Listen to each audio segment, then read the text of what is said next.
Hey, what's going on, everyone? My name is Matt Jarbo. This is Rustl'd, and today is the 14th of March, 2018. Sorry, I'm a couple minutes behind. Having some technical errors on my end, hoping that I can clear it all up here. But ultimately, yeah, today's Pi Day. It's Pi Day, right? Also, rip Stephen Hawking because he died yesterday. But I feel like they should just amend his death certificate to say today. Then he would have died on Pi Day. Because I saw people saying that he died on Pi Day, but it depends on where he died, what time zone he was in. If he was in the UK at the time, then it would have been the 14th, and it would have counted. I, of course, am here in the West Coast, which is why I stream so late for those of you on the East Coast and beyond who are pissed off that you can't see me live until 9:30 p.m. It's just kind of the way that it goes. Sorry. So sorry. But that being said, so yeah, what were the errors? It's this computer stuff, man. That and like, I ended up losing the stories that I had, that I was going for. So I'm trying to, get them all back, and I'm missing one, and I can't remember what the hell it is, which is not good. I don't know. Also, it turns out that the one I did the other night about Netflix and the patches, I was saving that for the weekend. And then Netflix today decided to cancel that. So that entire video will be deleted because there's no point of posting it. No point at all. Unfortunately. You bastards. You bastards over there at the thing. You sons of bitches. You sons of bitches. You fucked me, Netflix. You fucked me so good. And not in a proper way, but in just a straight up no lube sort of way. Which is unfortunate because... yeah, that totally sucks. So I'm trying to find one thing here that probably would have popped up on Breitbart because I just want to see their take on it. Let's see here. Okay, there we go. All right. That's the one I wanted. Okay, cool. Yeah, it's I'm gonna do a little bit of ragging on a little bit of going after the whatever it's called, the Katy Perry. So let's see. Okay, let me just I'm gonna probably end up queuing that up. Okay, and all right, let me just get my... I'm gonna want to have the headphone in for that just so I can hear like the 20 seconds, but it will be fine. We'll just do that when that is the time. Okay. Again, final setups and shit. I've been on podcasts. I've been interviewed on podcasts the last couple days. Today was my third and final podcast of the week. I was asked to be on another one, but I'm gonna probably just end up turning it down, or declining to go, only because it's a lot, to do. But today I was on Mythicist Milwaukee. I was on their live show. And that was pretty good. And I'll be interviewing them. Maybe not interviewing them so much, but I will be the person who is moderating a panel at Kilroy with them. And so they wanted to have me on to kind of get to know me. And two birds, one stone, the motherfucker, in terms of not only having, not only having a conversation for their show, but then also getting to know me as a person. So then when we go and we do this thing at Kilroy in oh dear God, about 5 weeks time, then we'll be a little bit on a better footing, so to speak. And that's perfectly fine with me. That's perfectly fine. I'm okay with that. And I think it's going to be pretty good. So additionally, also today, I ended up running a test, a little bit of a test with the Streamlabs. Hopefully it will be working today. Streamlabs.com/mundane Matt, if you would in fact like to help support the show. Again, there is absolutely no pressure on this one. You don't have to pay money to talk to me. I'm not one of those other streamers that does that, nor am I all about the money. I'm about the conversation with the people. And you won't see me put together $1,300 of wasteful income in order to troll somebody, because that's what happened yesterday. So you think, Road Dog Gamer, you think that, TwitchBot crashed Twitch on your iPad? Maybe, dude. I don't think it would. It shouldn't. So you think Bender is manipulating my bot? Um, okay. All right. So look, I didn't. Okay. Here's the thing, Claude Sandshark. I cannot look at your design. It is not legally in my best interest to look at your design. It doesn't matter if my sister is not from the South. It has everything to do with the fact that I need to protect myself legally down the road. So as a person who is a public person, a public figure, if I look at unsolicited materials, meaning you send me stuff and I look at them and then I make something that's similar down the road, you can then sue me because you might then assume that I was ripping off your product idea. I don't want to rip off your product idea, but I also don't want to put myself in a position down the road where I might open myself up for litigation. I understand that might upset you. I understand you want me to take a look and you want to get my feedback on your project, and I get that. Unfortunately, legally, I cannot do that. And I'm not going to put myself in a position for you. I'm sorry. It is not going to happen. If that is something you cannot get, if it's something you don't understand, I get that. And you can kindly leave. And there's that. But going in my chat and saying F my sister is not going to happen. If you want to be in the chat, you want to be in the Discord, then you have to be amicable. I'm telling you, there's a specific legal reason why I cannot and therefore will not engage in said action. Do you understand? If so, please press 1. That way I know. So there's that. It doesn't matter if there is no picture. It doesn't matter. It doesn't matter. Any concept that's your creation, unless you have copyrighted it and you've trademarked it and you've made it your own. And then you're at that point seeking something. It's a different story. And no, I won't be doing it.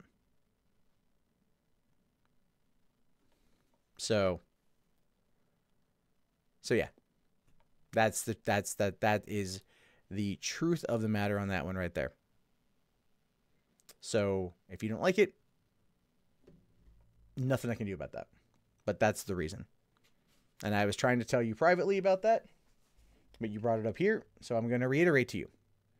And also, I'll reiterate to you that I understand where you're coming from. I do. But my Discord is also not a place for you to solicit donations. There's nothing wrong with asking for help, but it looked like you were soliciting donations. So that's where we stand. Hey, what's up, Fiji Kondo? So, yeah, look, I'm not trying to start the night off on a bad note. I didn't want to address it, but you bring it here, I'm going to address it. What's going on? Just One Average Gamer, how are you, man?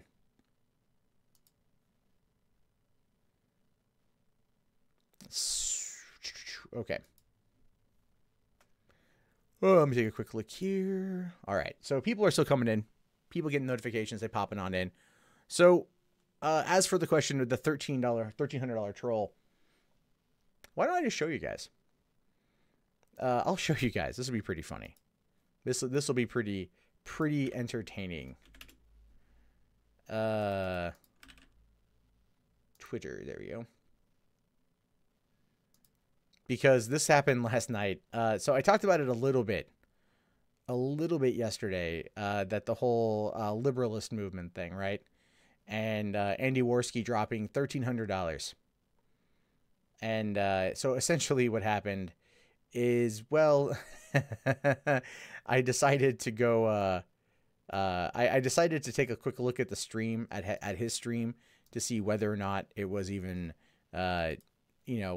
worth watching. And just in the first couple of minutes, I came across this. So this is, oh, hold on. Okay, it's not playing audio yet. Let me just make sure my headphones are in.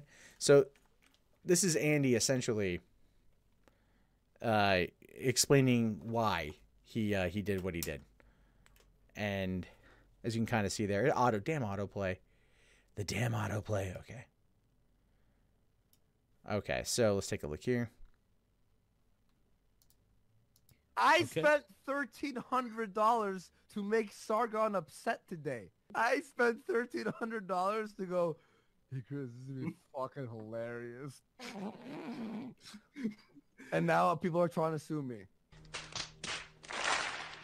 Yeah. So Andy Worski went out and dropped $1,300 to put in an application, not to outright buy, but to put it in an application for the liberalist trademark. And he ran a whole victory lap stream with that. We own the liberalists. We own it. Except you don't yet, because it's going through an application process. And he essentially says right there that he, in fact, did that in order to make Sargon upset. And, you know, copyright trolls are a thing, patent trolls are a thing, trademark trolls are a thing, which is why it goes through a process. Now, additionally speaking, if Andy did, in fact, decide to go through the international rights to this, as he claimed, the international worldwide rights, it would have gone through a particular company or a particular organization. That organization uses what they call the Madrid Protocol. Essentially what it is you pay the money for them to then file the trademark claims in multiple countries. So there's that. And not all of them are going to get through. Well, here's the thing is Canada is not a signatory of the Madrid Protocol. So it's entirely likely that there is nothing that can happen. Even Leonard J. French, who is he's an attorney on YouTube, chimed in last night and was all like, yeah, I don't think you can, in fact, copyright that. So, or trademark that. It doesn't make any sense to do so. Essentially, that's kind of where we're at with that thing. But there's still one more little clip too. This one cracked me up the most because it shows you precisely why Andy did it, which is, I think, another thing that will ultimately be used against him. But check this out. Oh, shit. Fucking Twitter, man. All right. I did more in 6 hours than you did in 3 months. Oof. This is what you get for embarrassing me on the Baked Alaska stream. I'm coming for you. I'm coming for you, Did he Jeff. embarrass you? Well, he was like, "Oh, Andy, you're being fucking. I'll do the thing when I want to do it. Well, I'll steal your. I'll purchase your trademark before you even trademark it. Before you even think about it. Oh, I don't know if I want to be the leader. I know I want to be the leader. Hey, Chris, fucking get that done." So did you catch that there? You come back a little bit. He says here, like, This is what you get for embarrassing me on the Baked Alaska stream. okay, so he says that. He says, this is what you get for embarrassing me on the Baked Alaska stream. Now, look at his facial expression. That's not him joking. That is legitimately how he is feeling. So he legitimately was upset at Sargon for embarrassing him on the Baked Alaska stream. And this is what prompted him to drop $1,300 in order to purchase, not even purchase, but to just apply to own a trademark. You know, I mean, even when like you want to get like a business license or something, you still have to put in the money. You apply for a business license and then you are approved by the city. There's always going to be a person who will look at that. Now, he understands that because later on he talks about that a little bit. But at the same time, what you're dealing with here is a person who ultimately is so freaking sensitive to people not being friends with him that this is the extreme that he'll go. And believe it or not, people actually gave him the money back in that stream. He got back the money. He got back all the money through super chats to cover the $1,300. So, I mean, at this point, really what it boils down to is a fool and their money are soon parted. And the people that thought it was just a troll job were literally just doing that. But that essentially is what happened with Andy Worski and the $1,300. He paid to make Sargon feel bad. I spoke to Sargon yesterday about it, and he was like, what the fuck is even going on? Like, this is so stupid. He doesn't care. He doesn't care. Now, Jim and Andy and all of those chuckle fucks are just all like, oh, Sargon's going to be losing his shit over it. No. Because Sargon is smart enough to know that it takes a fair amount to trademark. All he would have had to do is just look up the trademarking process and realize, oh, okay. Because anything, you know, Andy can't sit there and just copyright troll or trademark troll, which is why he did say that they're going to go on and they're going to hold liberalist parties. They're going to have strippers and cocaine. Well, considering the fact that cocaine is an illegal substance in pretty much all civilized countries, that can even be used against him, and if anyone can contest it, because that's part of the thing. When you go to trademark something, you then open it up for contesting. So if a person wants to contest it during the application process, they absolutely can, and they can present evidence as to why they want to contest it. So if he did go out and spend the money, it just shows you precisely how dumb Andy Worski is. And I mean that wholeheartedly. Like, this was his act. This was his great, oh, I'm going to get him. Oh, I'm going to get Sargon. And ultimately he wasted money, but he gained it all back from other people, which is even worse in some respects. So that's the whole thing. I thought that was pretty funny. You think Jim is mining and hoarding for later? Possibly. So, Sargon has first use under his belt. Well, the thing that Sargon didn't make up the term. The term does come from the 1800s. It wasn't really being used, though. And as a result, he did buy the domain name first and everything else. And Andy says Liberalists Canada, are Canada Liberalists, but he thinks that means he gets Liberalist as a whole. So if it's just Canada Liberalist, then it's a different thing. So it's kind of like, you could have like Jack's Burgers and Don's Burgers. Like, they don't, you could trademark it, but the term has to be used in a specific fashion. I don't think these guys understand they understand trademark law, but I think the thing here ultimately is like I watched about an hour of that stream last night as I was feeding my kid. And I think the big takeaway from that is JF was just feeding him the whole time, because JF's like, oh yes, we're going to write it down into the internet. Historians are going to know that this is a great moment and you are the leader. Like, just playing into his ego, just feeding it along. And then, of course, here comes Jim, who just likes to watch the world burn, ultimately, and doing that as well. Yeah, internet insanity, Andy Worski. I would love that. Some people have said content cop Andy Worski. Nah, he's too small. He would need at least, like, 3 million subscribers to even get on the radar of iDubbbz. That is, unless iDubbbz feels compelled to go through and pull one on Andy, which I don't think it'd go into iDubbbz's wheelhouse. So it's okay. YouTube doesn't understand copyright law either. Well, here's the thing with that, villain. Copyright law on YouTube is an entirely different factor, simply because YouTube, if a copyright claim is made, they have to act. That they are legally bound to act. When you appeal it, then they will look at it and they will determine. But in the first steps of it, they have to legally act. So Andy's acting like a major baby at this point. Absolutely. So a West German businessman bought the rights to International and convinced East German government to pay him royalties. Hey man, like I said, a fool and their money are soon parted. And back during that whole time period, with the Cold War going on, the East Germans were just they were in for a world of shit. So I'm just saying there is a lot of stupidity that has happened as a result of internet blood sports and Andy Worski. So yeah, it's only going to go downhill from there. So what really cracks me up the most is that right now, like I got a lot of messages today that the Kumite can't stop talking about me every day. So it does prove my point that Tonka and Failure really, I create more content for their show than they do. They should start paying me royalties. So there's definitely that. Oh man, but I thought that was pretty funny. I wanted to share that with you guys. Yeah, Andy's making lots of money on alt-right, or blowing alt-righters when he spends $1,300 on a troll job. Yeah, pretty much. Pretty damn much. Oh, I haven't had one of those in a while. That's interesting. Why don't SJWs, BLM, and feminists make a cryptocurrency and call it the oppression token? That's a good idea. That's pretty funny, actually. I'd be okay with that. So, it's just so stupid. All this shit's fucking nonsense. All of this crap is nonsense. Have I ever been to Cracker Barrel? No, not really.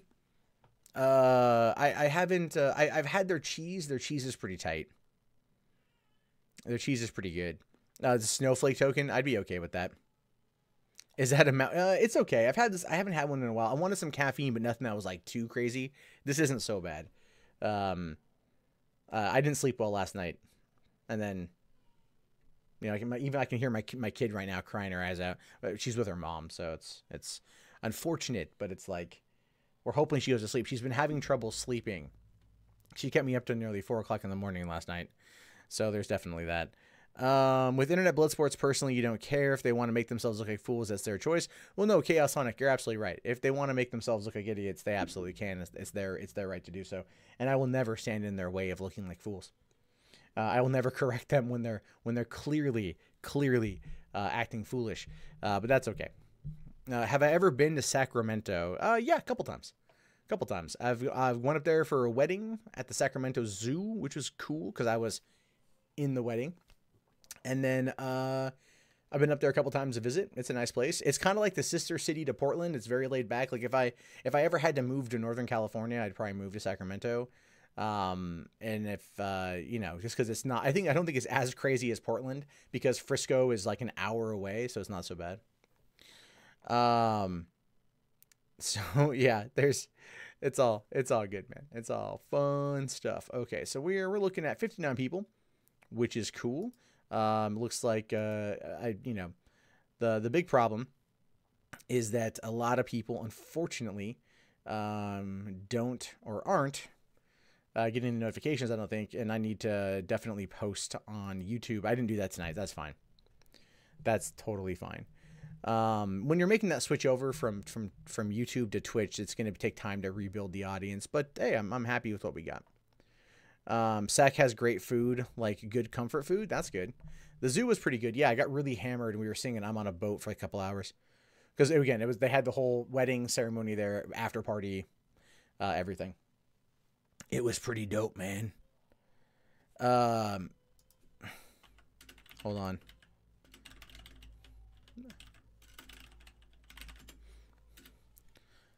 Okay. So, can I see the users who are watching but not logged in or locked in? I can see. Let's see. I can viewer lists. I can see who's here. It will tell me. All right. So we got a lot of mods here, which is good.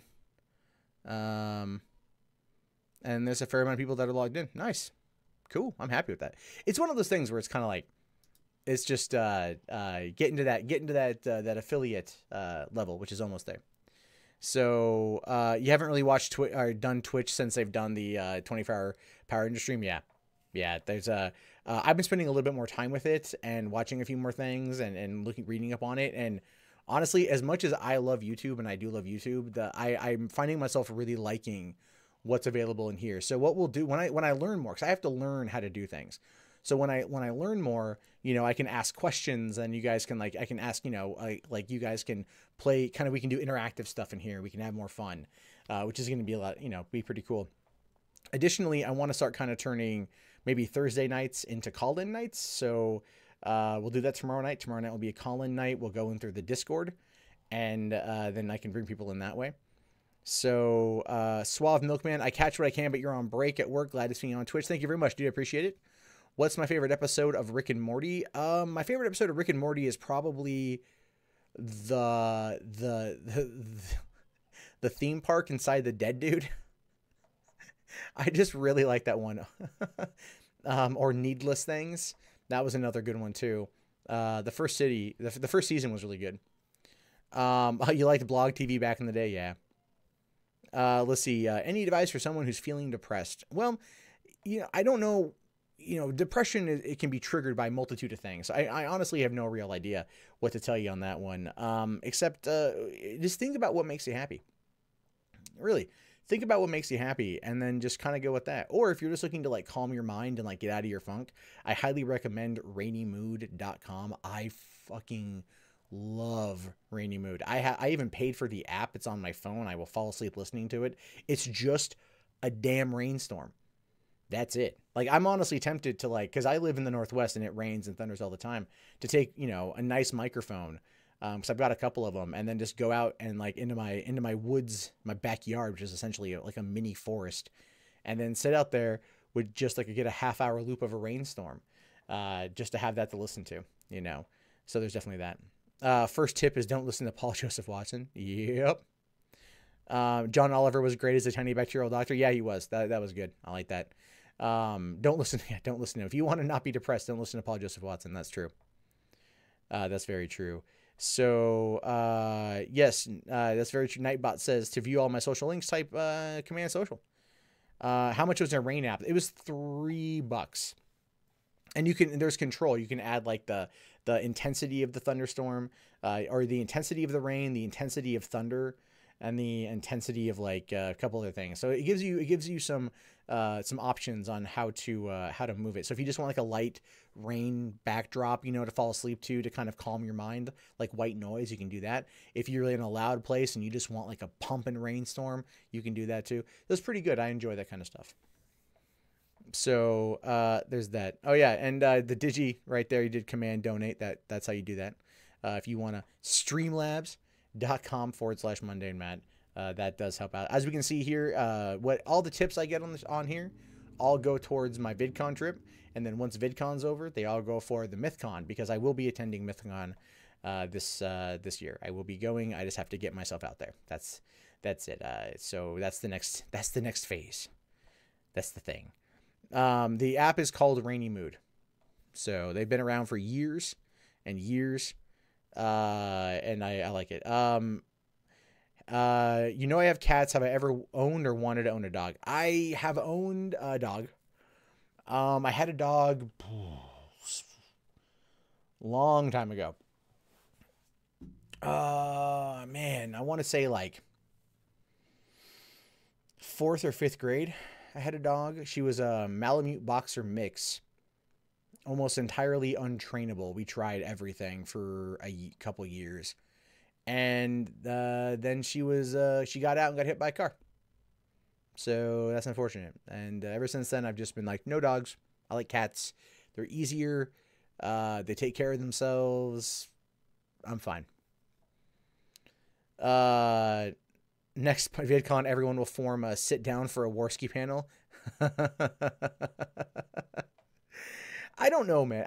Warski, from what he says, is not going to go to VidCon, and I think that is absolutely positively for the best, especially after this shit here. I know Sargon's going to VidCon. We spoke about it last night or yesterday, so I know he's going to be attending. I know Tim Pool's going to be attending, and there's a possibility of discussions surrounding the idea of holding like our own kind of counter VidCon. That discussion's been had, but nothing's been put in stone. I told the Mythicist Milwaukee guys about that. They're actually really intrigued, and they want to be open to helping organize said event. Even though it's like 3 months away, that's a little bit close, but it's an idea for having an alternative viewpoint. And it would be like a one-day thing in a business hall somewhere or something. So there's definitely something going on with that one. Caught in the Middle is, hold on. You want to make a Marvel Civil War movie about anti-SJW YouTubers, and Caught in the Middle is Lazy Green and Chris Ray Gun. Oh my god. Warski would be sitting by himself with his fan club. Dude, his fan club couldn't afford to go to VidCon. That's the whole thing. His fan club, the people that pay him the most money, from what I can see, are like alt-right people. Like, you know, a lot of Nazi avatars pay him the money. It's pretty interesting. Now that YouTube has allowed for the replaying of chat, you can go back and watch one of Warski's streams, and it shows you all the super chats, and you can then click on the super chat when it pops up and see what the text was and how much it was for and stuff. So yeah, it gets a little interesting to see that kind of stuff. Isn't Kilroy the counter VidCon? Yes and no. Yes and no. Kilroy is not the counter VidCon, in my opinion. This could be different in terms of the organizers, but my opinion on Kilroy is that it's more of a free speech event, talking about the tenets of free speech, why they're important, things like that, and how they can be applied or defended, really. Whereas VidCon is more like about a political ideology, about open discussion, civil discourse. Yes, of course, free speech does tie into the narrative on that one as well, but there are a bunch of things. While we were at VidCon last year, there was a panel with all like minority women on there, and one of the women were like, well, we need fewer white people at VidCon. And it's like, in what world could there be a reverse of that and have that be acceptable? Right? Like, in no world would ever accept that. It's like, oh, a white person just saying we need fewer black people at VidCon. Like, no one's going to sit there and take that as an acceptable line of dialogue and as an acceptable train of thought. And they're going to criticize it. They're going to demonize it. They're going to call it out for what it is, being bigotry and racism and discrimination. Whereas when it's presented in this way, it was met with like, oh yeah, there's so many whites here, a bunch of whites. And then that's like, wait, this is like the same connotation. It's just different, but no one's going to say anything because people are quite literally too afraid to say something. And so we need to have a situation where if people want to have the opinion that there are too many white people at VidCon, then there needs to be the counter narrative of nuh-uh. And that needs to be a thing that they can talk about. So there's definitely that. So, oh my gosh. Okay. You know, there's a lot of crap. So there's all that. It's you know, it's some stuff. Do I have a cat that's just an asshole? Yeah, I do. I do. I have a cat that's an asshole. So, let's see. But yeah, I mean, there's, I think we could do both. The guys at Mythicist Milwaukee, they want to see more events like ones promoting free speech like Kilroy. And I think they understand that there's a fundamental need for that type of event. Now, were there problems getting it off the ground? Yeah, sure. Totally. Absolutely. Were there problems, with the organization? Absolutely. And I'd be the first person to say that. And I have said that to the organizers. And you know, but was it ever done with ill intent, which I believe is the true point, when talking about the situation as a whole. And I don't believe things were done with ill intent. I think mistakes were made. I think it was first time out the gate problems, stuff that could have been avoided, if whatever, but ultimately it was nowhere near as bad as many people made it out to be, especially in regards to the connection with the crowd server. And so it got basically bent over a barrel and butt fucked without any lube because, well, quite frankly, Andy Worski threw a temper tantrum that he didn't get his panel that he wanted. And when it was offered to him, because I did offer it to him, I said, you could take my panel. He could have my space and everything else in order to make this thing go by smoothly because I believe in the core tenets of the event. It was met with absolute silence because that's not what Andy wanted. Andy didn't want a panel. Andy wanted to bitch and moan and cry and complain, which he did multiple times. My personal favorite, December 25th, hosting a live stream all about how I unfollowed him on Twitter. This is the truth. These are facts. You can look them up. That is what's going on. So there's that. So anyway, I'm kind of done talking about that because that's a lot of, that's a lot of BS. It's a lot of, I don't want to keep bringing it up. I want to talk about other cool shit. What's my favorite gun? I don't know, man. I don't really know. I like, honestly, I do like the M1 Garand. I do. It's a solid rifle. Alexandra Daddario or Allison Brie. Oh, dude, come on. That's not like, can I put Allison Brie's face on Alexandra Daddario's body? Can I do that? Is that a thing?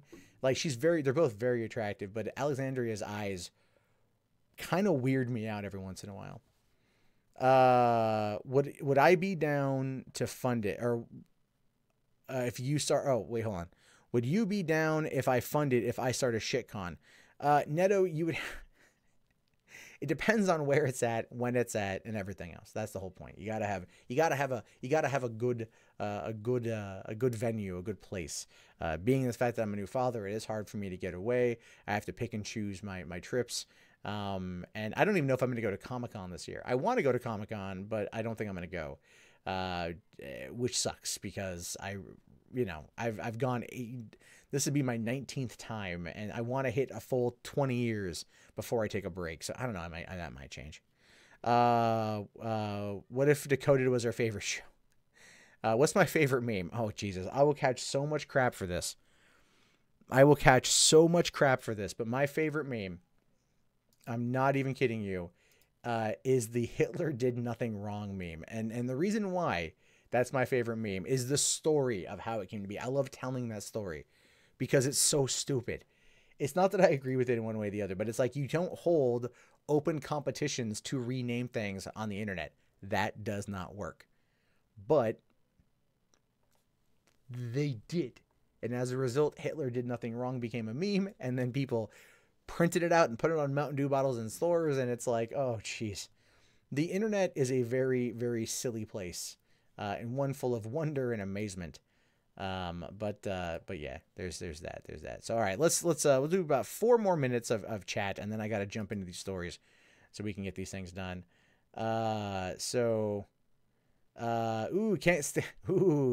Garrick, you got busted by Nightbot.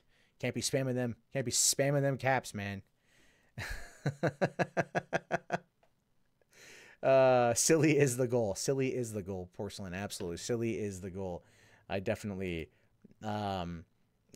believe silly is the goal for all this stuff, and that mostly has to do with the fact that it's good to laugh about stuff. You know, the internet is serious business. So there's that.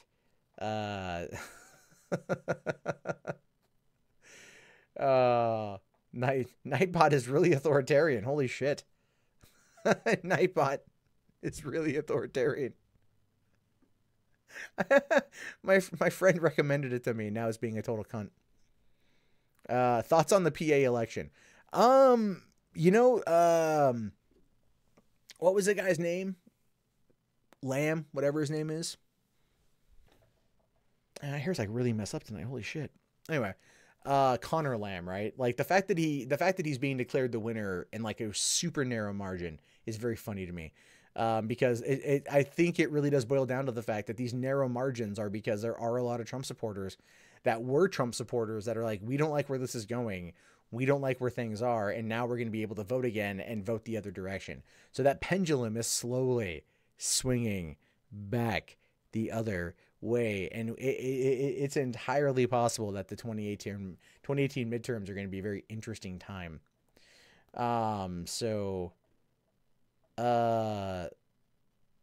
Let's see. Does it make me more sad for gaming or happy for comics that Gamergate lost and that Comicsgate won and all the SJW writers have been getting fired? Ultimately, it's kind of like I don't believe Gamergate lost. I don't believe Gamergate lost. Gamergate ended ultimately with the SPJ event, the Airplay event.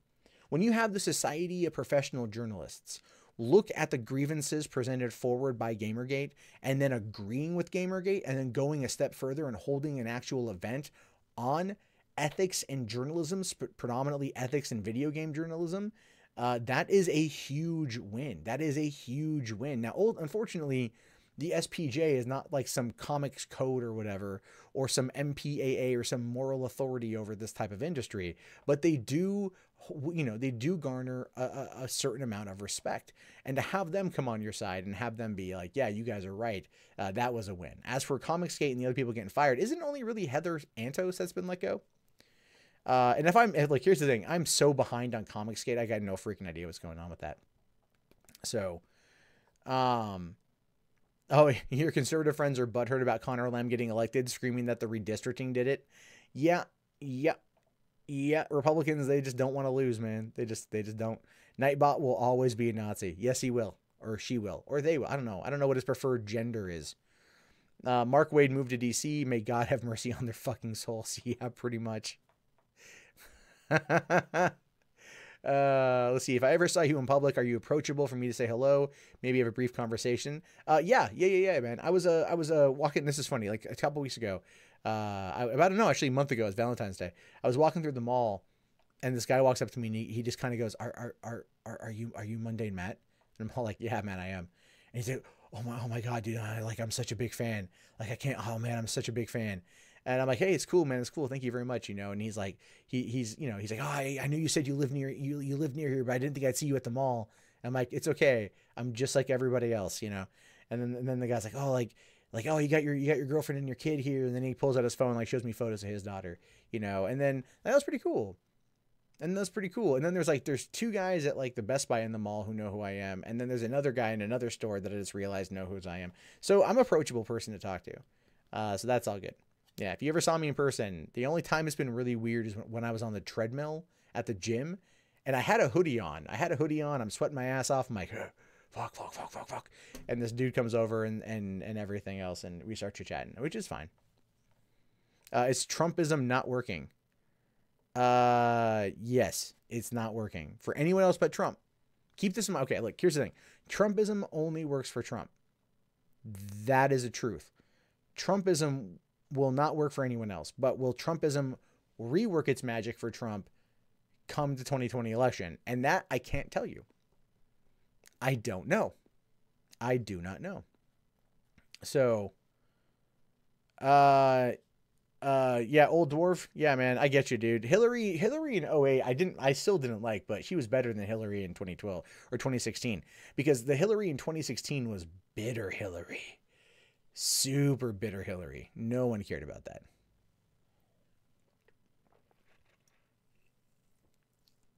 Yeah. Yeah, pumpkin wrapper. I saw that headline. Yeah. How do you donate? Let's see here. The easiest way right now. And so, okay, hold on. Someone's like tweeting at me some fucking nonsense. God damn, Dick Masterson fans have just been annoying. Yeah.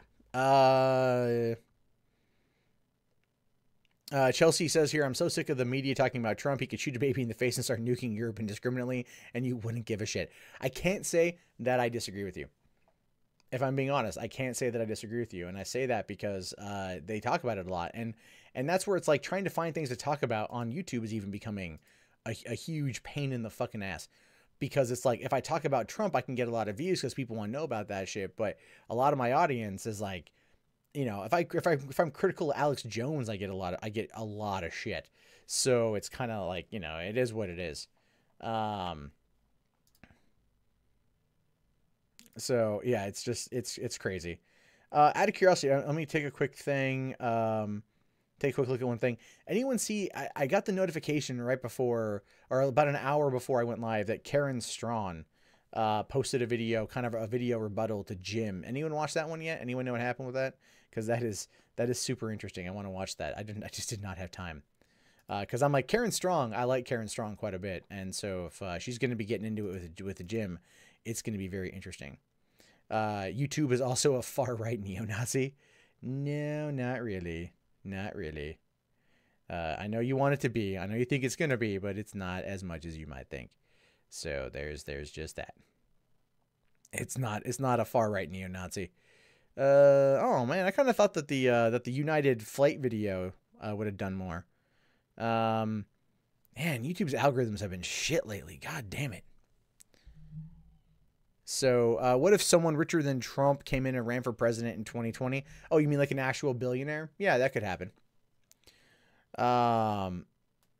Okay, so the Digi says he has chat but no video. Refresh, dude. Refresh.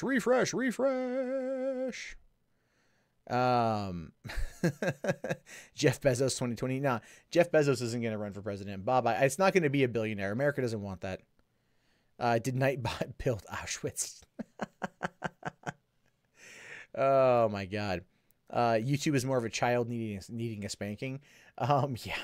Yeah. I think right now, actually no. YouTube right now is more like a mother realizing that she just was really absentee towards her child, and the child is now a gigantic douchebag, and she's trying to fix it, but it's like too late. So,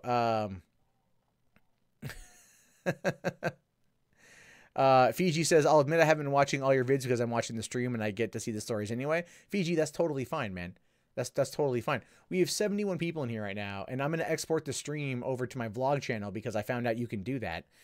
So people who want to see the stream who weren't able to see it can still see it on YouTube. So the thing is, look, I'm facilitating that. When I say the views are down, what I'm more or less referring to is the fact that when it comes to YouTube and the algorithm, it's just, it ebbs and it flows. There's good weeks, there's bad weeks. Things are fine. The view counts are fine. Everything's fine, but stuff I thought would do better is not. Stuff I thought wouldn't do better is. It's a little bit weird. But then again, they're always breaking things, changing things. You know, it is what it is. So What's going on, MTGO Mike? Yeah, you get to see me live, man. So that incident happens on United more than any other airline. I know, I saw that headline today. So there's definitely that. Nightbot greater than Jeff Sessions. Okay. I said 4 minutes. It's been 10 minutes. Let's jump in to the first story of the day. Let me get my stuff up there. If you do want to help support the channel, though, the best way to do that is through streamlabs.com/mundane Matt, or just hit command social in the chat. That's a good way to do that too. And you guys get really in on the action, and you guys get to really see all the cool shit that happens, which is just me getting more of money. All right, hold on. I hate these autoplay videos. Let me just. There we go. Like, don't autoplay. Or is it? Okay, there we go. Well, let me cue it up. There we go. Jeffrey the giraffe. Jeffrey the giraffe. Okay. All right. Toes are. Oh, that's that'll have to work. Okay. Right. We are recording. Make sure it stabilizes.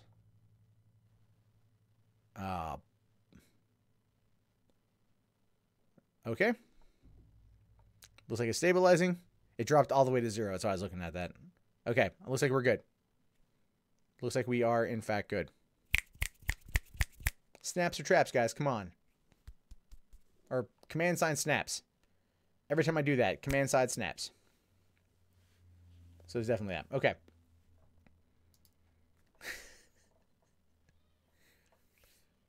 Growing up, Toys R Us was always a huge adventure for me and my family, ultimately. When I'd go visit my dad, we'd go to Toys R Us. They would code name it the Big T so that my younger siblings would not be able to know that we were on our way to the toy store. Or my parents didn't have a lot of money, and they were, trying to make it work. They would try to buy everyone toys and make it a worthwhile, memorable experience. And the weird thing about that is now I live not far away from that exact Toys R Us I would go to as a child. And to find out that it's closing down is bittersweet. But, part of me understands that the adult me is like, yeah, I get it. The business is down. These things happen. The economy, blah, blah, blah, blah, blah. But the child in me, the young child in me is like, no, why, God, why? Why hast thou forsaken me? But at the same time, I don't go to Toys R Us anymore to buy toys. I go there to buy baby stuff, which is just as expensive as the toys. So I get this. When Toys R Us says it will close or sell all U.S. stores. Now, it says here that the iconic toy retailer will shut down or sell all of its almost 800 stores in the United States. A source familiar with the matter told CNN Money on Wednesday. About 33,000 jobs in the United States are at risk. The company's CEO, David Brandon, notified employees early in the day, according to an earlier report. So think about it like this. 800 stores, 33,000 jobs. That's no small amount. That is no small amount of workforce that's going to be going back on unemployment or going into unemployment or just being unemployed in general. That's going to really raise the numbers that Trump keeps touting are low. But it's not Trump's fault, by the way. I don't believe that it is. I'm just saying it's a shame. It's a shame. But at the same time, you can almost kind of see the writing on the wall. I mean, when's the last time Toys R Us was the place to be? Maybe when you were a kid, but now maybe not.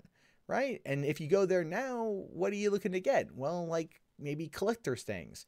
A lot of people go and they buy the collector's items and stuff, but that's still not enough to keep a store like Toys R Us going, which is why many of the locations either split with Babies R Us or are just Babies R Us. Now, the announcement marks the end for a company that sold toys to millions of American kids. For half a century, Jeffrey, the mascot giraffe, invited children into his giant playhouses. Legions of adults who came of age in the 1980s and 1990s can still whistle the jingle, "I'm a Toys R Us kid." Oh my God, that was ingrained in my head when I was a youth. Unless I said the word youth. But when I was a child, man, it was like, I don't want to grow up. Because, I'm a Toys R Us kid. And I totally messed that up too. But it was a thing. It was there. It was always something special. It was a treat. It's a good, kind, sweet memory from when I was younger. And it's sad that it's going to be going away. It says, but Walmart and Target and other big box retailers, stores that sold aisles of toys and everything else too, began to erode its dominance. And then the emergence of Amazon sped its demise, which is true. And I believe that line there. And then the emergence of Amazon sped its demise is going to be one that will be copy and pasted quite a bit. But just because Amazon is around, it doesn't mean that the visceral experience of going to the toy store yourself is not going to ever go away. I mean, there's a certain amount of amazement and wonder when you watch a child walk through a toy store aisle, you know, and not Walmart, because that crap sucks, or even Target. I mean, Target will do stuff with Star Wars now that's pretty nice, but ultimately it's like when they go through a Toys R Us and you can look around and you see them like, oh my God, this is amazing. You're like, yeah, this is great, kid. Go pick out a toy, have fun, enjoy your youth. And then that's going away. And I feel bad because my daughter will never fully understand. She'll never get that. She'll never get to see that in the way that it was, I think, you know, intended, unless I take her to New York. We go to FAO Schwartz or something, or you know, was it Saks Fifth Avenue or whatever? Not Saks. That's a retailer, but you know, any one of those things. Like I remember KB Toys was the thing when I was a kid. That's gone. Now Toys R Us is going to go away. I feel like everything I knew as a child is dying, but that of course comes with age. Now in September, Toys R Us filed for bankruptcy, hoping to shed its debt and reinvest in its stores, but the turnaround didn't work. In January, the company said it would close 182 stores across the United States, which was bad, but ultimately not as bad as all 800. Now, Toys R Us is expected to close hundreds of stores worldwide as well. Earlier on Wednesday, Toys R Us said it would be closing all stores in the UK, which I think is around 300, if I recall correctly. Toys R Us hasn't made a full year profit since 2012 and has lost $2.5 billion since then. It reported a loss of $953 million in the first 9 months of last year alone. Sales during the recent holiday period, which the company has yet to report, are believed to have been very bad. And this, yes, has a lot to do with the holiday season and the online deals. Because even Black Friday this year was just kind of like, really? That was it? Like I've been to Black Fridays where people have effectively been trampled. Hell, I have a viral video from 2011 where a person was pepper spraying people in a crowd at Walmart over video games, and that paid for me to go on a cruise to Mexico.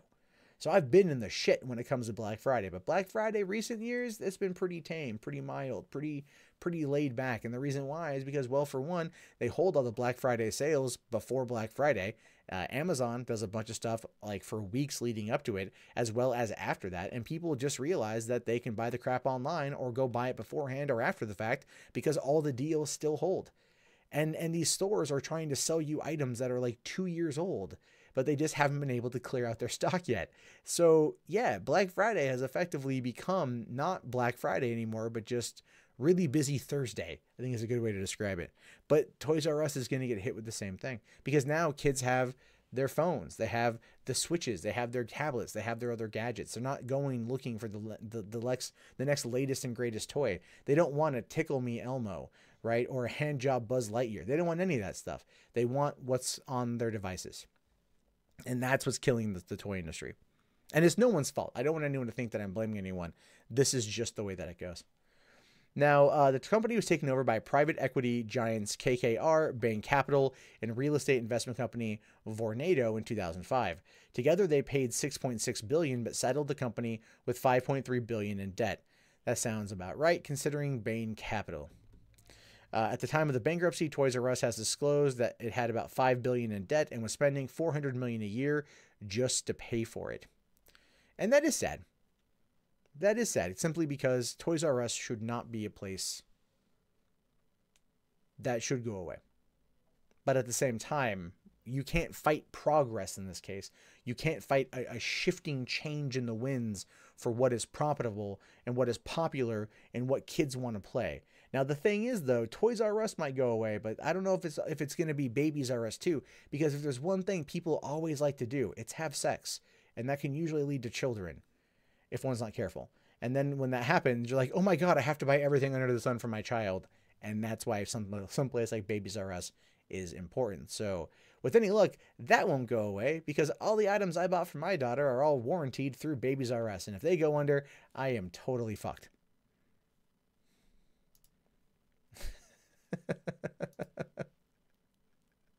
So there's that. That happened. That's a thing. That's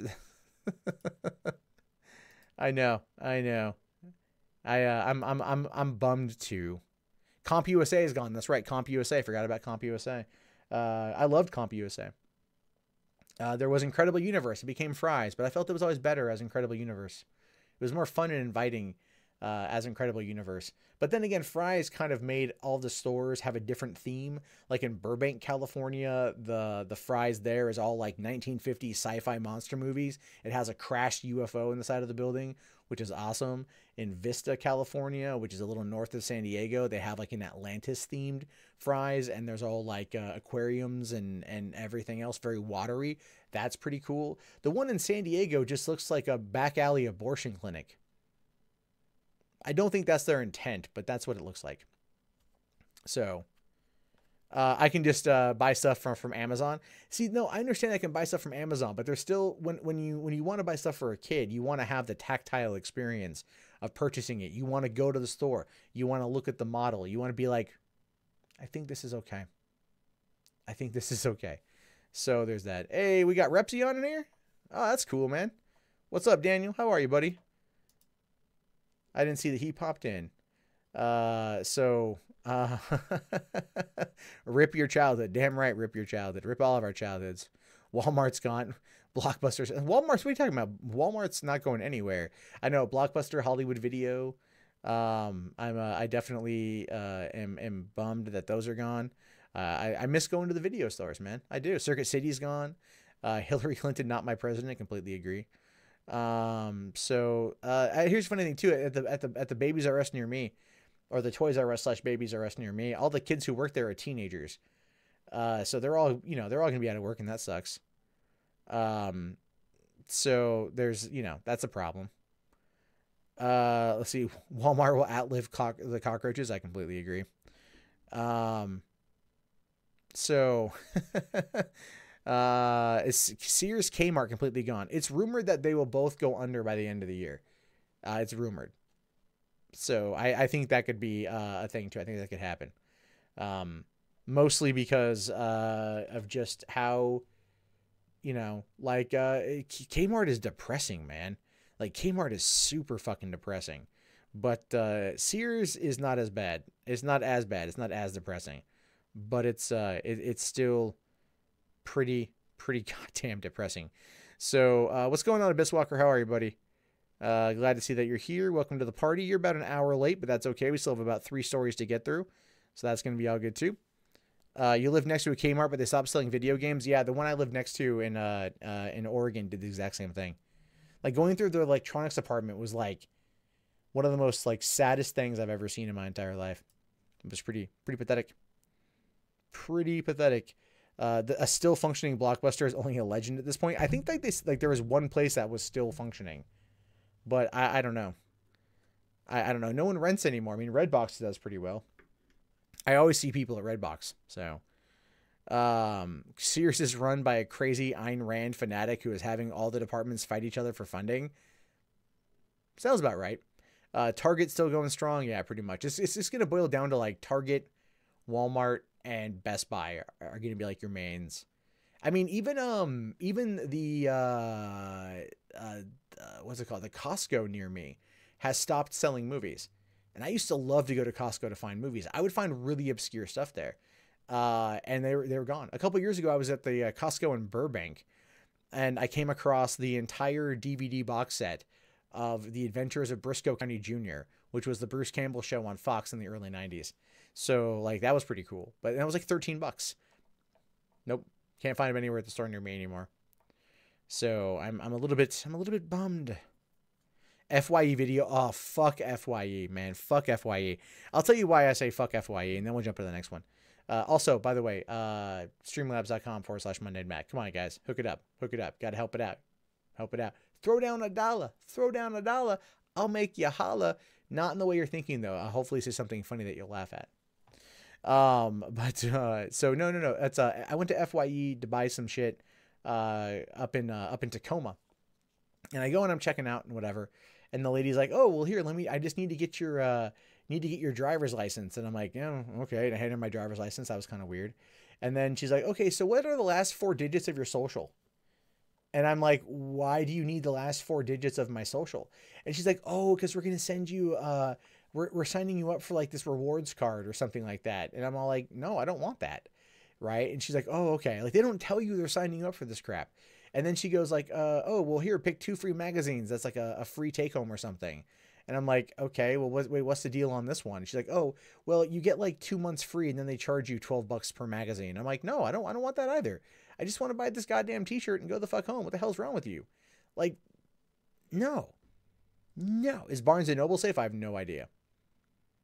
I have no idea. I would like to think so. I'd like to think that Barnes & Noble will stay safe. Borders, I'm okay with them going away. I liked it, but I'm okay. Barnes & Noble, I like, and I hope Barnes & Noble sticks around because we still need a bookstore. And the thing is, I see a lot of people at the bookstore. So I think they're okay. The one near me, even at like Tuesday morning at like 10 a.m., there's a lot of people there. So that's good. There's also a retirement community that's up the road, and I think they buy a lot of shit. So,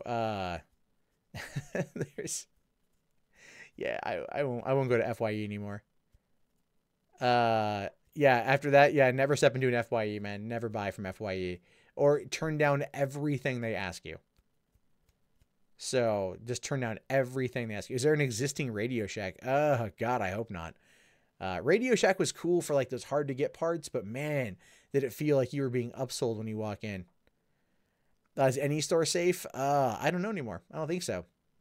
I don't know. That's one of the reasons why some pop-up shops are doing okay, because they provide.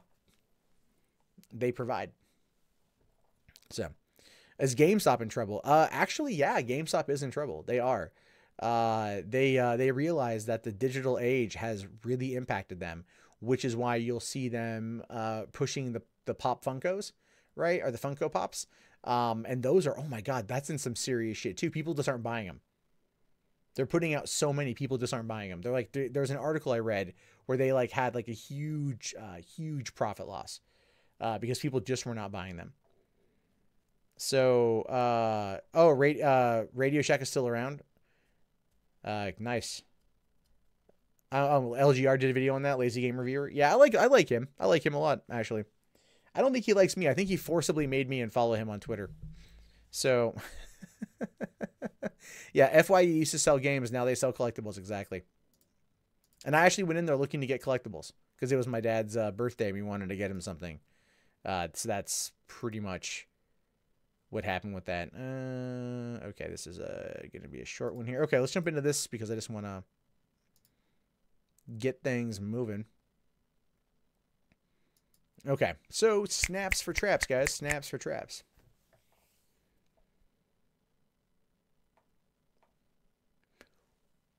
When we talk about the evolution of home entertainment, especially when it comes to the 1980s and you had the Betamax versus VHS debate. Which one is better, Betamax or VHS? Well, quite frankly, Betamax was better, but it was more expensive and it couldn't hold as long of content on the tape. And the person, or I should say the company, the entity, the industry that decided the fate of the home video tape wars was pornography. And that's true. They came on in. Porn chose VHS. And when porn chose VHS, Betamax died. It just that's how it happened. It seems weird, but that's true. So, you know, you flash forward to, let's say, 2006, 2007, when there was the HD DVD versus Blu-ray debate. Porn chose HD DVD. And when they chose HD DVD, I thought to myself, this is a good place to invest my time and getting the type of new disc that I wanted. So I invested in an HD DVD player. And then like a couple days later, they announced that they were killing off the entire software. So I chose wrong on that one. But it still kind of holds true in some respects. Porn, i.e. sex, sells. And you have to follow where the trends are going with that. And so wherever the porn industry or the sex industry or the adult industry is going in terms of new technology, or in this case, new particular currency, it is something worth paying attention to, which takes us to this particular story where Playboy jumps on the cryptocurrency bandwagon. And this is fascinating to me because I am very interested in cryptocurrency. I've been talking about it a lot here on the channel, and I want to see where things go, especially because it's so volatile, so crazy, anything can happen, and anyone can jump in on this, very similar to the stock market. But when it comes to sex and crypto, and I did talk about the other day with the strippers and the Bitcoin. So we're seeing there being a crossover there, and it has the potential to really kind of be that shot in the dick that cryptocurrency needs. Now, Playboy has a long history of leading the adult entertainment industry in new directions. Now it's leading the charge into cryptocurrencies. Playboy Enterprises announced Wednesday that it was developing an online payment wallet that would support several crypto payment types, beginning with the Vice Industry token. And this, of course, is really where one of the complications happens with cryptocurrency is your wallet. Does your wallet accept X-type coin? And not every wallet does, so you have to diversify, which is really freaking annoying when you're trying to deal with crypto. So you want one universal wallet. We're not there yet, but Playboy's kind of leading the charge to maybe work on one. And so if the Playboy wallet is actually one that accepts multiple brands of crypto, I might have to get one just because then I can sit there and be like, why don't you donate to me on my Playboy wallet? Here's my code. If you want to support the channel via cryptocurrency, which you should, there's my code. I'm over there. I'm just going to be using my Playboy wallet. It sounds dumb, but at the same time, it sounds oh so fun. Because it says here that subscribers to Playboy TV will be able to use the Vice token to view Playboy TV's videos and other content. The wallet is expected to be available by the end of the year. Playboy magazine, which recently featured actress Jane Seymour, will not yet be folded into the crypto wallet. So you'll be able to get Playboy TV, but not so much Playboy magazine, which is interesting. But at the same time, not, because if you're using crypto to pay for your digital Spankfest, whereas the magazine is still printed. I think it's still printed. I don't know. They just started doing nudity again. It's all up in the air. I have no idea. But Playboy TV has a lot of very interesting content. I know this because my aunt had a black box television back in the night, or a black box for her cable back in the 90s, and I would ask her to record me movies off a pay-per-view, and then my uncle would get up at like 2 o'clock in the morning while she was recording, because she would just leave it running all night, and then he would turn over to the Playboy channel or Spice or Vivid, and he'd end up watching a couple hours of porn, and then I would just magically find myself with a few hours of pornography on a tape that I never asked for, and quite frankly, got me through some interesting times. But the point I'm trying to say here is Playboy does have interesting television. I know this from experience. Now, it says here, as the popularity of alternative payment methods continue to grow around the world, along with the reach of Playboy digital platforms, we felt it was important to give our 100 million monthly customers increased payment flexibility, says Reena Patel, Chief Operations Officer of Licensing and Media. Now, Reena here's got a good idea, and she really does. 100 million monthly customers, whack it to Playboy TV. And there's no articles on Playboy TV, so you can't sit there and use that excuse anymore. They're not going to have in-depth interviews with, like, Samuel L. Jackson about the complexities of playing Nicholas Fury. You're going to go watch something where you're going to furiously beat it to some nubile young woman. Just saying. That's a fact. But there's 100 million people that are currently looking at this. And there are probably a few of them are going to be tech savvy. So they're going to be dealing and dabbling with crypto. And given the volatile nature of cryptocurrency, given that it's up and it's down, Playboy actually puts themselves, or they are putting themselves in a position to where if the Vice Industry token does well, they could find themselves gaining a lot of tokens and then making a lot more than the average cost per month for Playboy television. It is a gamble. It's almost like, charging someone a stock to get into a club or something. Depending on the price that day, it fluctuates. So it's just kind of fascinating to see that this is where the world is going. And it makes me really wonder when other particular entities are going to jump in on this as well. I know, like right now, if you want to buy computer components, like let's say you want to get another one of those graphics cards because you burned the old one out mining crypto, Newegg allows you to buy it through there, but only few websites allow you to pay in cryptocurrency as a way to check out. So this is going to be fun to see what happens once the sex industry really dives into crypto. First, there were strippers the other day that I talked about. Now we're learning about Playboy. It really opens it up for a fascinating couple years to see what happens next. Especially when it comes to privacy, because remember how it was, you get back in the day, you'd order a Playboy magazine, it would come in a black plastic bag. Everyone knew what it was. You weren't hiding anything, So now you don't have to worry about that anymore at all, because you can just get access and your privacy is kept clean to Playboy TV. No more having to tell your wife that charge on the credit card is to a mechanic. or something. The company eventually plans to grow crypto payments in its casual gaming, augmented reality, virtual reality efforts, though it did not give a timeline for its integration there. And that, of course, is really jumping into the hardcore parts of masturbation, right? Like virtual reality, pay with crypto, and get access to the scene or get access to this type of activity. Because let's face it, in the next 20 years, we're going to have full body suits that are going to basically, you know, simulate sex. So that's going to be fun. While cryptocurrency would seem perfectly suited for the adult entertainment industry, porn companies have been slow to embrace it. A few, including Wicked Pictures, flirted with the idea several years ago but never followed through. Playboy's plan and the launch of the Vice token, though, could encourage a wider acceptance of the digital currency. And it also makes me wonder if investing into the Vice token right now is going to be a very lucrative endeavor. Because if the cost of the token is cheap right now, and when they unleash this particular payment method later on, maybe it's going to go up. I have no idea, but anything is possible when it comes to sex, pornography, and crypto. I think we're in a very interesting time when merging the technology trade and sex into one. Because let's face it, everyone likes to have sex, or everyone likes to get off, and we always want to facilitate it in the easiest way possible. And if you don't want to sit there and pull out your credit card, but you got your freaking, you know, your Bitcoin QR code on file, it's just easier, and you don't even need to get up to complete yourself in that particular fashion.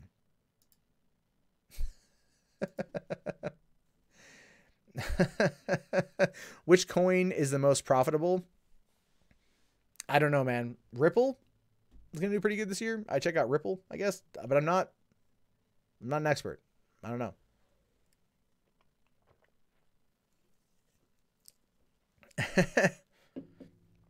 So yeah, that's an interesting one, right? That's a fascinating particular story I thought I would share with you guys. I liked it. Okay, just checking that and that. All right. Okay. All right, let's go into the next one here. Next will be shitcoin. I believe shitcoin already exists. Spirit Man is alone in the Discord.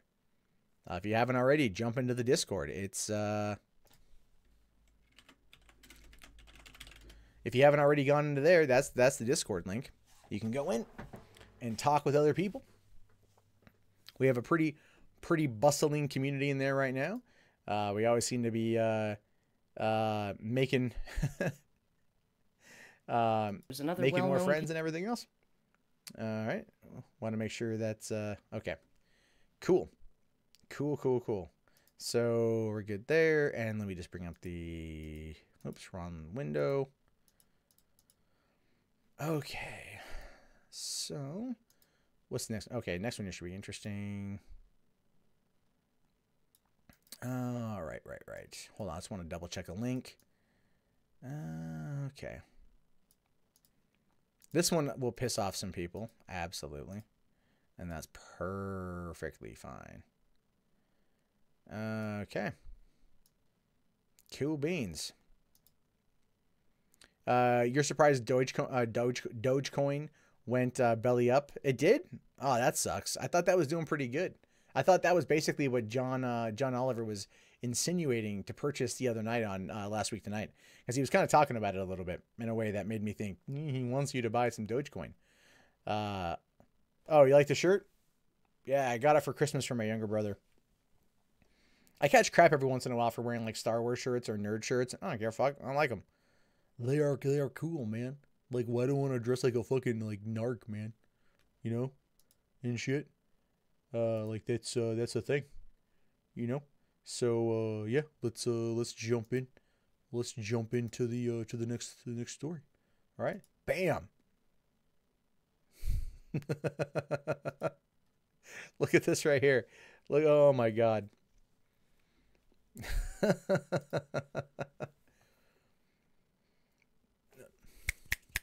Command signs. Come on, guys. Command sign snaps. Command sign. Command snaps. Command. All right. You should be pretty ticked off of this one, Zeus, because we all like free speech. Now remember, snaps are traps. coming up on the, see if I could talk, right? There we go. Oh, you don't care about that? You don't care about that?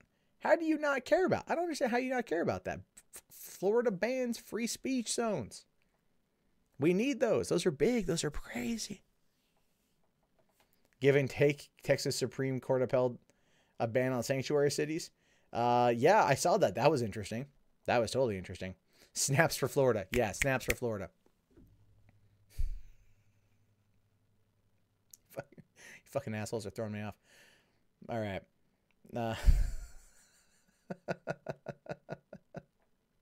I've accumulated 64 snaps. Nice. Let's try it again. Okay.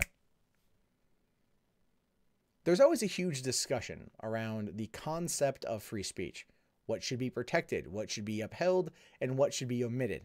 And it's always a very interesting debate, and one that we can never shy away from in this country. Free speech should be the law of the land. Everywhere you go should have it. You should not be persecuted for having an opinion said on your own time. But we live in an age where that's not possible, which is one of the reasons why, and this is me shilling a little bit, is on April 21st and 22nd in Phoenix, Arizona is going to be the Kilroy event, which is a 2-day conference on free speech and why it is important. And we will have speakers there from a multitude of walks of life. And there's been some drama surrounding it, obviously, but I do recommend if you are interested in free speech to check it out, because what we don't want is more of this. Florida bans free speech zones at state colleges. Because how does banning free speech zones on a college help with the idea of going to a university where your whole point is to expand your damn mind? That is just wrong, in my opinion. Now, it says here that Florida Governor Rick Scott signed into law a bill banning so-called free speech zones at public universities and allowing students and speakers to sue the schools for violating their First Amendment rights. That's really ridiculous. Rick, that's ridiculous. That sounds like a Rick and Morty reference. For that, I do apologize. Please don't unsubscribe. Free speech zones are limited areas, sometimes only fractions of a campus, where students may express themselves freely. Critics argue that an entire campus should allow free speech, not small and restrictive areas. I agree. Now, don't get me wrong. I believe it should be open and available. I understand where you may want to corral it just in order to keep, like the walkways clean, and you want to make sure that it's in a contained location where people have the right to say what's on their mind. Limiting it to an area is fine with me, but never taking it away and still giving people the right to speak their truth and to speak what's on their mind. Even if I disagree with it, they have the right to do. You've no idea how many times I have gone to like a street fair and there's that guy with that aborted fetus sign, right? And he's walking around. He's all like, praise Jesus, repent against sin. Join us against sin. Don't abort your babies. Don't have unprotected premarital sex. Don't pull out and make a map of Hawaii on her stomach. You want to conceive that child. You want to have God's baby. You hear this kind of stuff all the damn time. And then, of course, right behind him, is his kid. Is his kid holding the same damn sign, or even worse, propaganda. And then that kid walks around with a smile on their face, handing out, do you want to save the babies from the abortion doctor? Please, here, take this. And you can't tell the kid no, because it's a cute kid. You're like, I'm not going to sit there and look like Opie in the face and be like, God, you're a cunt. You can't do that. You can't, but they have the right to free speech.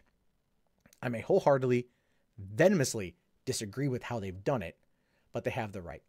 I mean, even people that are like, I've seen preachers, street preachers, I'm downtown Portland on a Saturday night, calling women in skirts whores. That's their opinion. I don't agree with it, but I mean, like, they're provoking people on purpose. They're exercising their free speech right to provoke people, which I don't agree with, but I think they still have the right to speak what they want to say. I just don't like their actions. And if they did something to hurt someone, I'd be right there to stop them. But until then, that's kind of where I'm at. Like, that is my hardline approach. And I get told all the time, you never take an approach or take a stance on anything. I'm taking a stance on this one. I have for years. Free speech is untenable. It has to be protected. It has to be allowed. That's why it's important. This is a dumb bill. This is a stupid bill. that Florida Governor Rick Scott's done. It's one of the reasons why Florida sucks. I think we can agree here. Florida sucks. Now, anyway, so the legislation called the Excellence in Higher Education Act reads, a public institution of higher education may not designate any area of campus as a free speech zone or otherwise create policies restricting expressive activities to a particular outdoor area of campus. So it cannot designate anywhere as free speech, but I don't know if it says that you can't have free speech zones everywhere. Kind of seems like a little bit off there, but it almost basically says that, yeah, you can't have a free speech zone. And they say that it's public universities because those are state funded. Right? Just annoying. Now, students, faculty, and staff of a public institution or of higher education may not materially disrupt previously scheduled or reserved activities on campus occurring at the same time. Which, that part I get. If it's already been approved, I mean, it's kind of an anti-protest bill. So it's kind of like an anti-free speech bill, but also anti-protest bill. It's a weird one in there. Because, yes, that is a very annoying thing. Because I was in Portland recently for the James Damore speech. And it was disrupted by local activists, you know, like the 7 of them that were like, all right, everyone, it's time to go. And then like one lady went over like and tried kicking out the microphone. And then she was like promptly cited by campus police. And she was like, but why are they in there listening to that man speak? It's like James Damore. It's like 90 pounds soaking wet. Right? He's like completely harmless. But that's how they are. You know what I mean? And like they should have the right to protest, but not disrupt and destroy. Anyway, Scott, a Republican, signed the bill on Sunday, saying no one has the right to shut down speech simply because it makes someone feel uncomfortable. Senate President Joe Negron, a Republican who made passage of the bill a priority. Florida's universities will continue to achieve national distinction because they are training our students to articulate and defend their ideas in an open, responsible way that prepares them for the real world. But if you're blocking like free speech zones, then they're not really defending their ideas in the public because they can't really defend their ideas in the public, right? I think is like, isn't that kind of a huge oxymoron in this particular regard? Now, supporters of the legislation point to the riots of February 2017 at the University of California, Berkeley, where demonstrators prevented libertarian commentator Milo Yiannopoulos, a Florida resident, from speaking on campus. Berkeley spent nearly $800,000 on security. You know what, though? That event was a gigantic torrential shit show. It was. It really, really was. But I think we can all agree on one thing. It was funny to watch. Because it was crazy, man. It was just crazy. But it happened. A year ago it happened. If this is what they're... I understand the financial cost of security. I understand the controversial nature of Milo Yiannopoulos. It's not always going to be like that, but there are going to be expenses that will be paid by the school or by the organization that is organizing the event. I mean, hell, Milo Yiannopoulos wants to come to Evergreen State College, which is like 4 miles away from where I live. And I'm just like, yeah, that'll be fun. Because, oh yeah, I'll be there. Oh, I'll be there. But I don't know if he's ever actually going to make it out this way. Now, the Foundation of Individual Rights and Education, or FIRE, a nonprofit dedicated to protecting free speech on public university, supports the law. It says, Joe Cohn, legislative and policy director of FIRE, told Campus Reform, students shouldn't have their free speech rights quarantined into misleadingly labeled free speech zones. And unfortunately, public institutions in Florida are doing just that. Now, the cause of action clause in Florida's new law says, a person whose expressive rights are violated by an action prohibited under this section may bring an action against the public institution of higher education in a court of competent jurisdiction to obtain declaratory and injunctive relief, reasonable court costs, and attorney fees.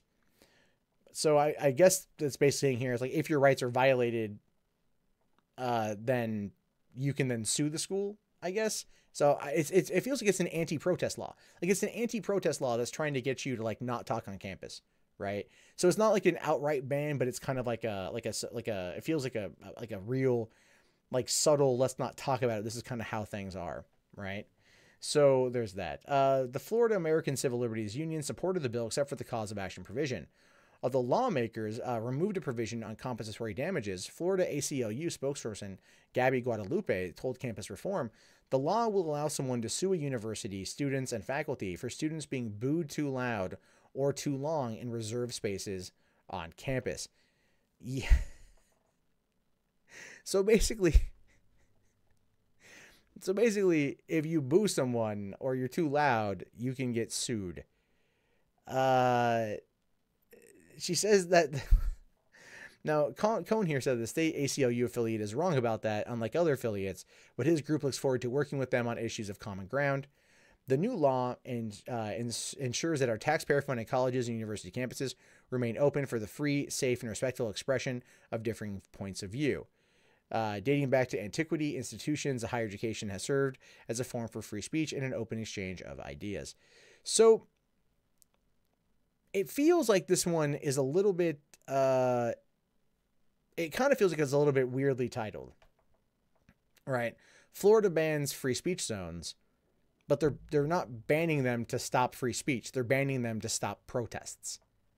Essentially, they're basically banning them to say you can be open wherever you want to be. Like, this is where it gets confusing, because they say you can be open, but if someone's booing you too loud, like if you're being shut down by somebody, then you can sue them.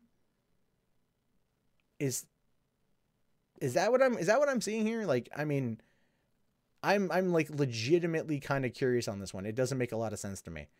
I'm gonna mark this.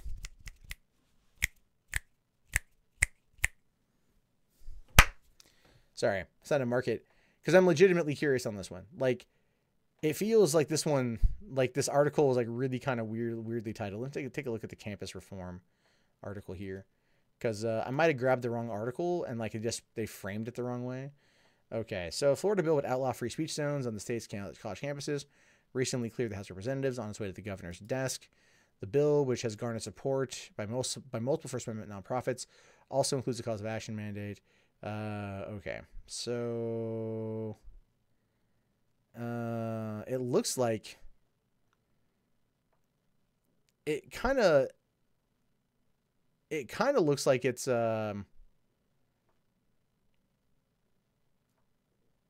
okay, so it looks like they really make it look like it's they title this as a way to essentially say that free speech zones have been banned, like you can't have free speech.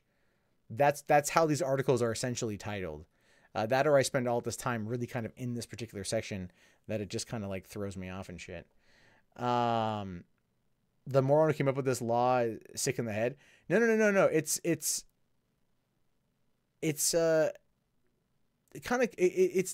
not like that. That's the thing. It's not like that at all, apparently. I must have just misinterpreted it when I originally. So, okay, so the bill, which effectively eliminates so-called free speech zones on public college and university campuses in the state, incorporates many elements from the Campus Free Expression Act, which was sponsored by Republican State Senator Dennis Baxley. The bill was originally voted down by the Senate Judiciary Committee, but then was revived by the Post-Secondary Education Subcommittee, which voted to incorporate large portions of the bill into Senate Bill 4, the Florida Excellence of Higher Education Act of 2018. In addition to eliminating free speech zones on campus, the bill also creates a cause of action, which would allow people to sue an institution if they feel their expressive rights are violated. Okay, so they really kind of miss. Yeah, that's what. Yeah, Chelsea, I think you're right on that one. I kind of want to like restart. I kind of want to restart then. Just because, like, that's a little bit weird. It really is. It's the way that it's put together. Like, did I come at it wrong? 'Cause I feel like I came at it wrong. Did I come at this thing wrong? Did I like, I must have just misinterpreted it, I think. I don't know. Like, let me take a look at the chat here. Do the video again. Yeah, I'll do the video again because I feel like I just interpreted it wrong. So this is, this is a good thing, right? Like that's the whole confusion part here. Okay.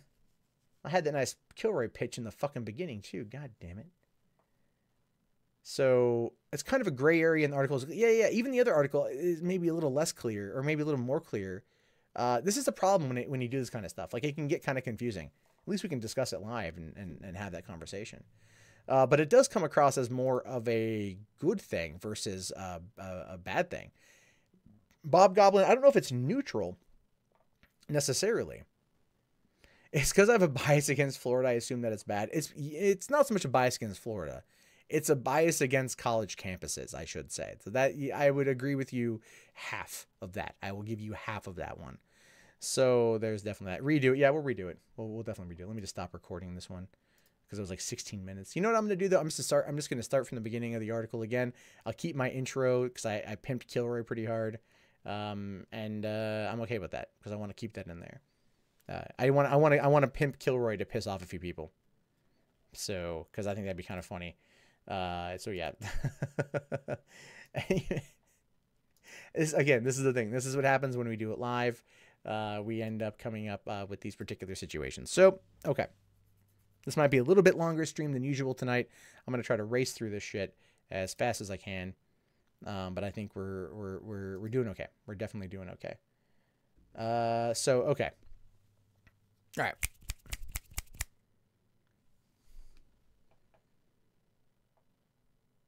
So Florida is banning free speech zones at colleges. Now, I'm not going to lie. When I first heard this title, saw the title, my initial thought was Florida's doing something really, really, really stupid. Because if you look at the title, Florida bans free speech zones at state colleges. It kind of sounds like typical Florida man does something stupid, right? But the title is misleading. In fact, every article I've looked at so far on this, the couple I've looked at, have been misleading in their title. It's not as bad as it seems. It's actually pretty good, maybe with one exception. Now, it says here that Florida Governor Rick Scott signed into law a bill banning so-called free speech zones at public universities and allowing students and speakers to sue the schools for violating their First Amendment rights. So yeah, oftentimes on college campuses, free speech zones are kind of relegated to small contained areas. And ultimately, I'm not against that because I do believe that free speech is essential and that we need to protect it. But also there are places where, you know, disruptions can happen and you want to make sure things are okay. This pretty much does away with that. This does away with that entirely. And I can't say that I'm mad at that because I would rather there be open speech than restricted speech. And if this feels like free speech zones were restricting people expressing their opinion, then yeah, I'm fine with that. That's okay. It kind of turns the entire campus the opposite of a safe space. So again, that's even going to be more fun when it comes to some of the articles that are going to come out from, you know, people who are upset.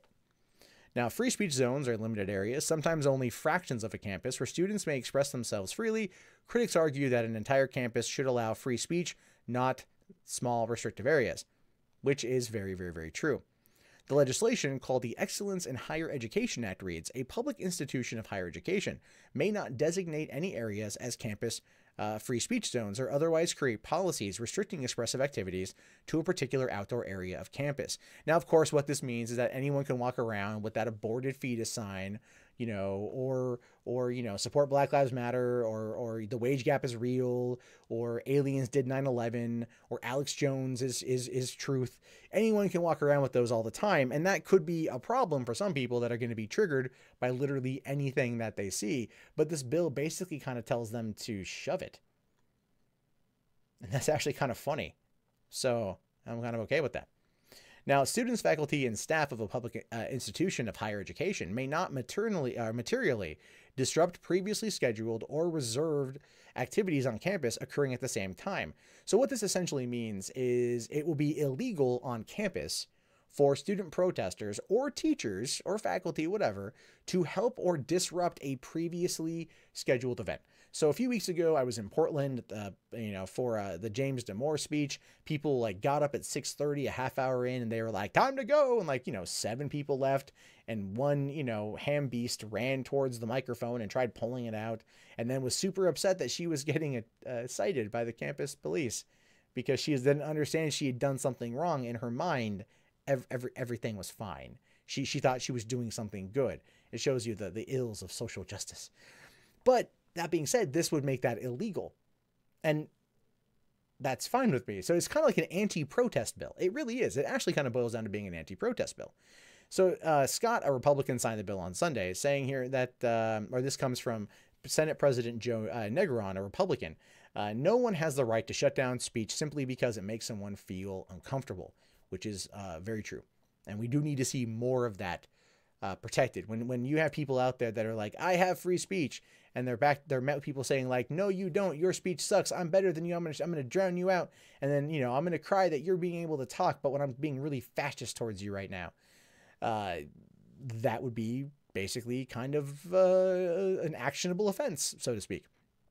And the reason why is because supporters of the legislation pointed to the riots in February 2017 at the University of California, Berkeley, when demonstrators prevented libertarian commentator Milo Yiannopoulos, a Florida resident, from speaking on campus. Berkeley spent nearly $800,000 on security, and that was a shit show of epic, wonderful proportions. And also, Milo, he says, come on, can you really look at Milo Yiannopoulos and go like, he's a libertarian? I mean, 1-800, come on now. Okay, come on. No. All right, I know Milo. I have nothing against him, but no, I don't think he's a libertarian.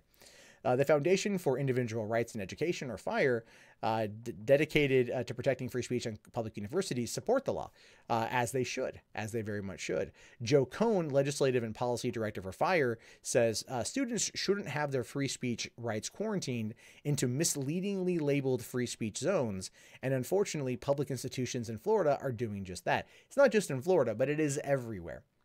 Every state has this. Every public university has this. And oftentimes it's kind of pushed into the back like, oh, no, you want to have your free speech there, honey? You got to go all the way in the back. Yeah, no, past the cafeteria, past the gymnasium. It's going to be in the back corner next to the burnouts and the homophobes. There you go.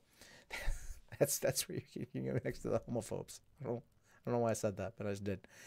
So the cause of action clause in the new Florida law says, a person whose expressive rights are violated by an action prohibited under this section may bring an action against a public institution of higher education in a court of competent jurisdiction to obtain a declaratory and injunctive relief, reasonable court costs, and attorney fees.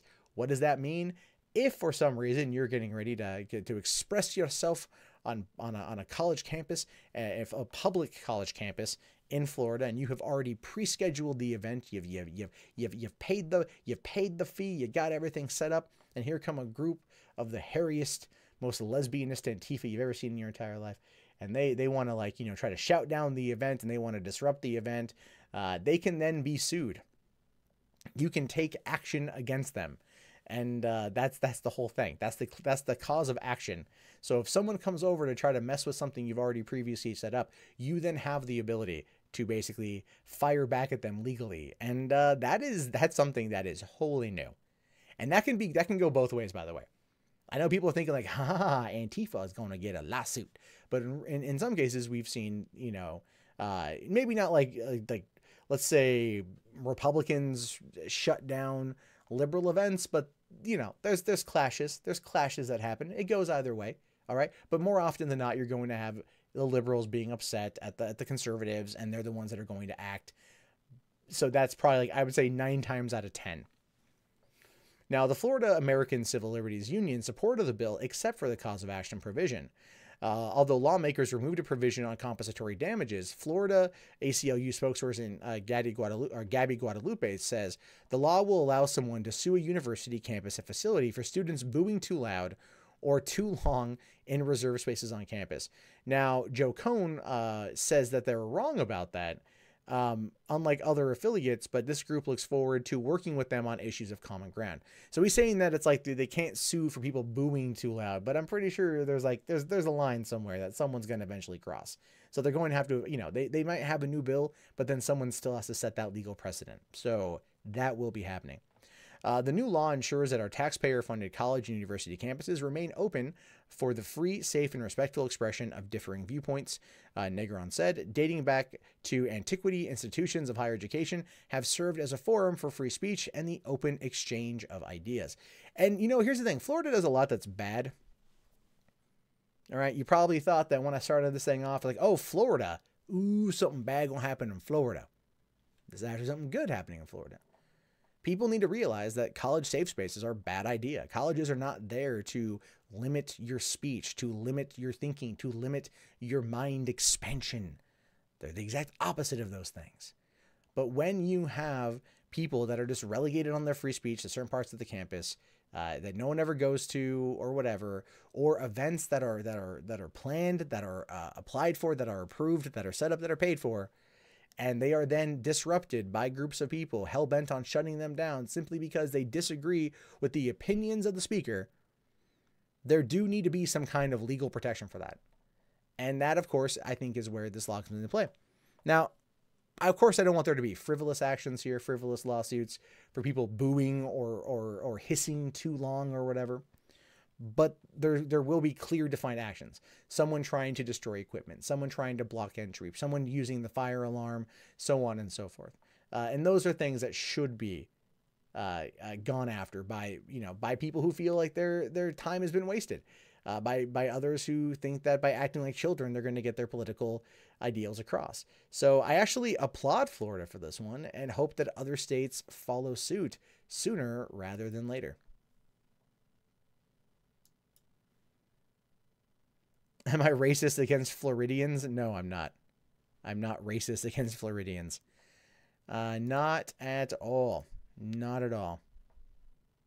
Boo this man! Boo! Boo this man! Boo! Boo! So, yeah. Oh, god damn. Let's see here. Okay. Hold on. Looking through. Okay. So we're good there. And all right, I got the Okay, I got the last story here. Let me get the last story set up here. Okay. Let me just double check to see if anyone has gone to the Streamlabs yet, because it's possible that they did and it's just not updating. And nope, that's fine. So there's definitely that. Okay. And all right. Yeah, we'll do this last one. Then I have to take off. So there's definitely that. All right.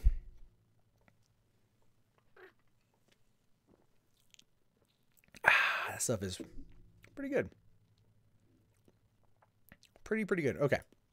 So, last one here. Need my headphones in for this one.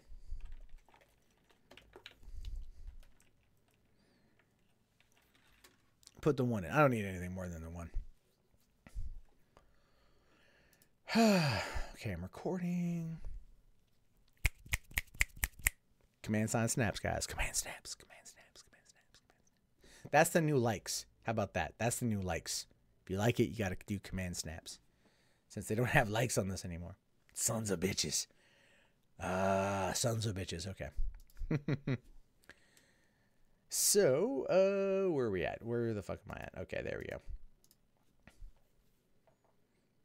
The latter half of 2017, especially in the entertainment industry, was one that was wild. And I mean wild. Everything past Harvey Weinstein was just a hot freaking mess. And Hollywood is still dealing with it in very odd ways.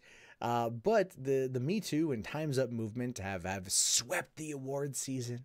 Right? They've made some careers, they've utterly decimated and destroyed others, some warranted, some not, right? And now we find ourselves in a weird predicament where how are they going to respond to this particular controversy surrounding Katy Perry and kissing a guy who clearly didn't like it while she was doing the judging on American Idol. And don't get me wrong, if I was a single man and Katy Perry kissed me, I would in no way be like, oh, that was bad.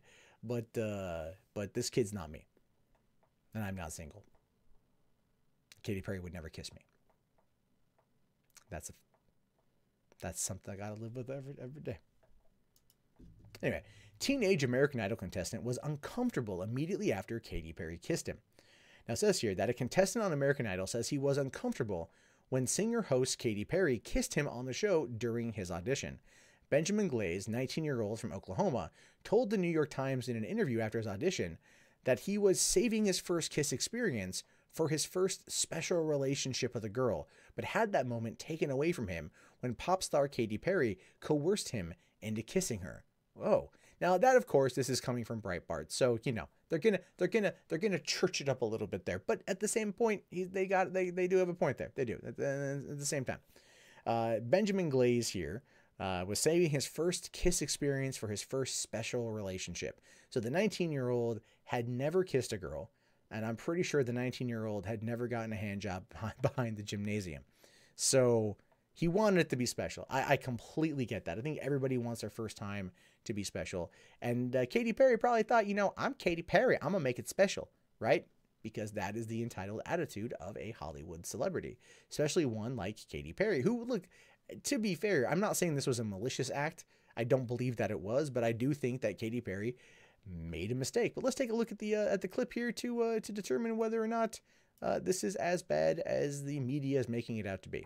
Come on. Have you kissed a girl and liked it? No, I've never been in a relationship. Really? I can't kiss a girl without being in a relationship. Come here, bud. No, wait, hold on. Come here. Come on. Come here right now. You can't Come be. here right now. I gotta get something. Come here. Stop. What, on the cheek? You didn't even make the smush sound. Right, okay. Let me Come on, start let's over. get this. Okay.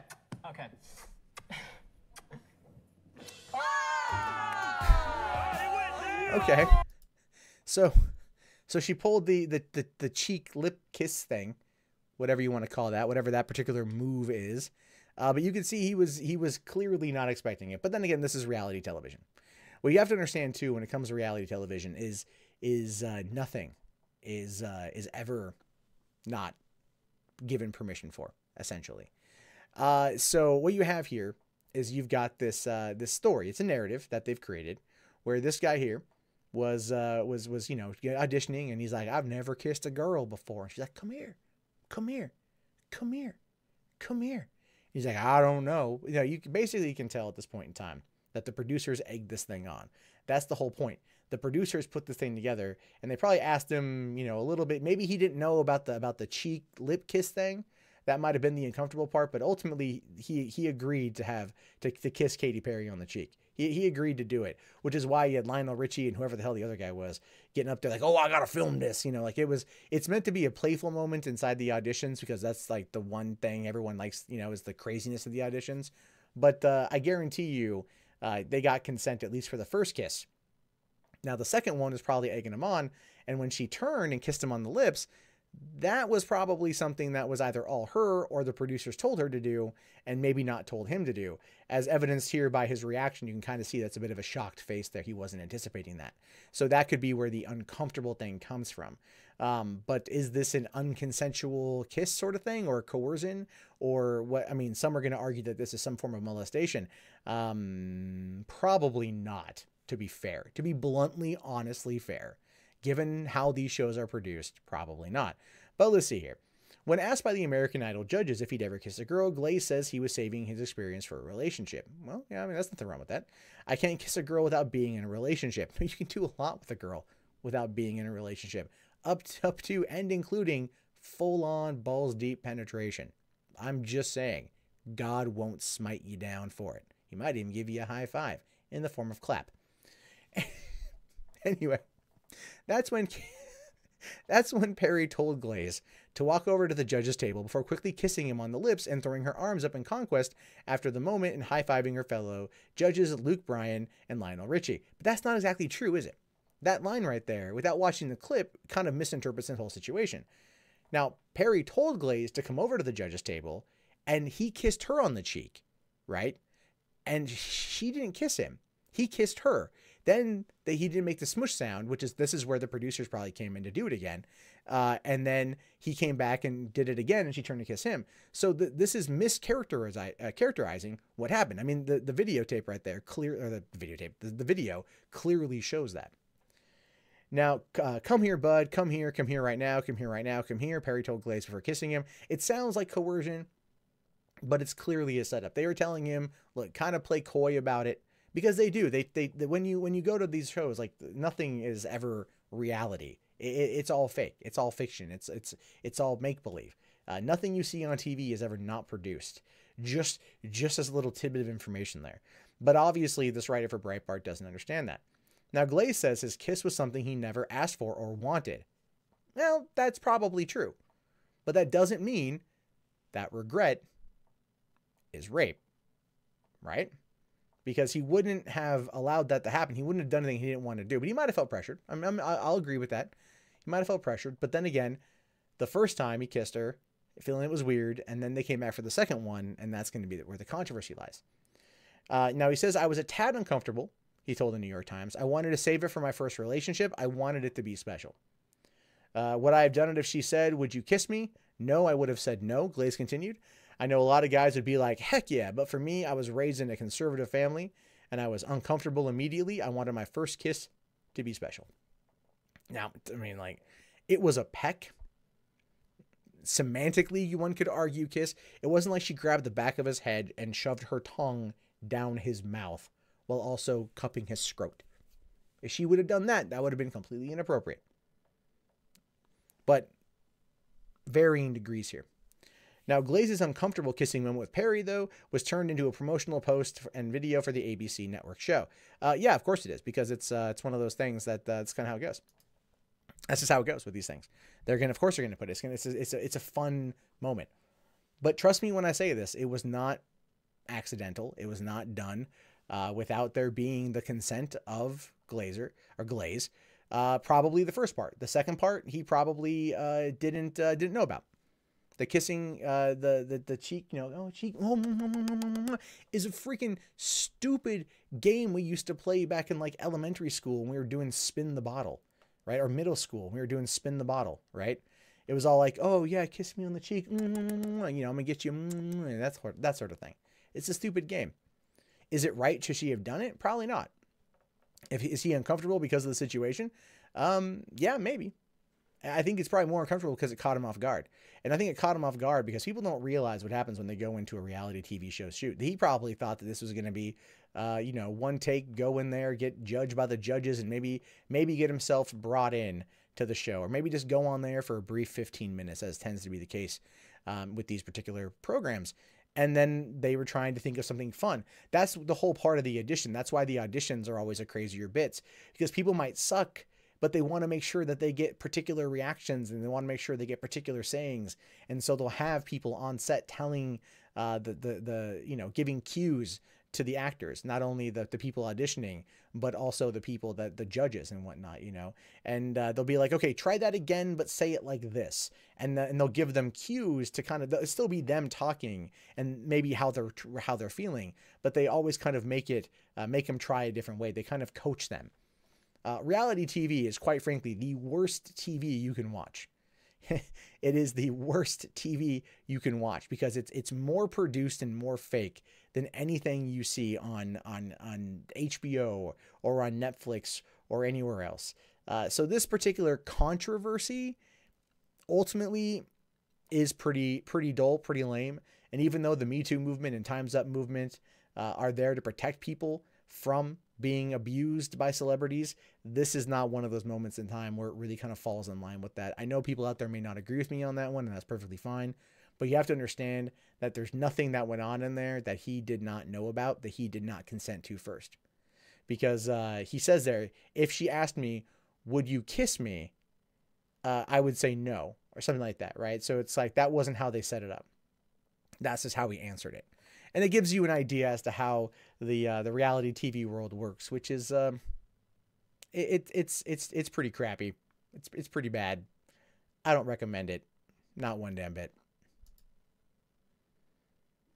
So yeah, there's that. There's definitely that. Okay, so we've got all that. Okay, so the 4 stories are done at the 2-hour mark, which is not bad at all. 2 hours, 1 minute. Not bad. If you guys got any final questions, I will take them. If not, I'm going to take off because I have to get Top Gear is also produced. Yes, it is. If you haven't already, if you just want to do last minute super chat, or not super chat, but Streamlabs, that'd be really helpful. If not, it's all good. Yeah, fuck the WWE, exactly. I thought that it would be the story about the nun dropping dead in court case. No, not the nun dropping dead in the court case. Although that's interesting in and of itself. That kid was cringe, definitely closeted. It's not that he's definitely closeted. It's that, like, I think he's, well, it's possible that he is closeted, you know? But at the same time, it's like a 19-year-old kid. He's nervous. He's in front of Katy Perry. I'm pretty sure he's, you know, whacked it to her a couple times or something. And he's like, oh my God, you know, what do you do? Right. It's like, what do you do when you meet women you've masturbated to? I'll tell you, because I have. It's a very awkward experience. It's like, hey, nice to meet you. I've seen you naked and I've dreamed of being inside you. Are not things that I've actually said, but it's been very weird. Because I'm like, you're a human being and I have not seen you in person while I've spurted out my load. That's going too far. I admit that. Katy Perry is gross, though. I like Katy Perry, but there's that. Yeah. Oh, the flight attendant was fired. If you're talking about the United flight. RJ, I got this from my brother. I don't know where he got it from. I've asked him. He can't remember. So there's that. Katy Perry has a lesbian haircut now. Yeah, that's true. It's easier. She also sits there. And you know, the whole thing with her and Russell Brand was pretty funny in my opinion. Unsolicited kisses are not welcome no matter what. Which gender? Yeah, but it wasn't unsolicited necessarily. That's the whole point. He went in to kiss her. That's the whole thing you're forgetting here. He went in to kiss her and she turned and kissed him on the lips instead of the cheek. So he kissed her on the lips instead of the cheek. He still was the one performing the act. It's not necessarily unsolicited because he still agreed to do it inside the context of the show. That's the whole point. That's the whole point. It's not a perfect ideal situation, but it's not that. So, oh, you found the shirt on Amazon? Awesome. There you go. If you want the shirt, there's a link there from Jihad Tangle. That's telling you where to get it at. So that's good too. That's good too. All right, guys. I think I'm going to wrap it up. If you guys want to jump over into the Discord to do the voice chat, I got some stuff to do, but I might jump on in. So if you guys want to keep the conversation going. If not, I'll be on tomorrow night, 9:30 p.m. for another episode of Rustl'd, where we cover 4 more stories. Who knows what we're going to see? Who knows what we're going to find? It's going to be wild. It's going to be fun. And I'll talk to you guys later. Have yourself a great day and peace out.